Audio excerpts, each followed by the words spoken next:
Guys, today we will talk about how to fix or how to solve the problem of Forcestop on the application of Pinterest. You will go to settings. In this page you will go to apps, default apps, app settings.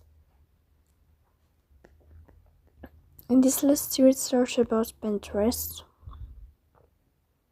Here in this page of app info you will click on Forcestop and you will click OK.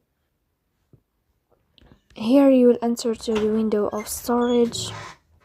Then we click on clear cache, but pay attention, don't click clear data because that can delete your account.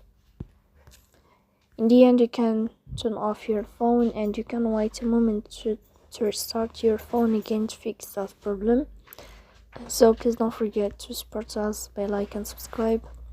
See you next time, and thank you for your watching.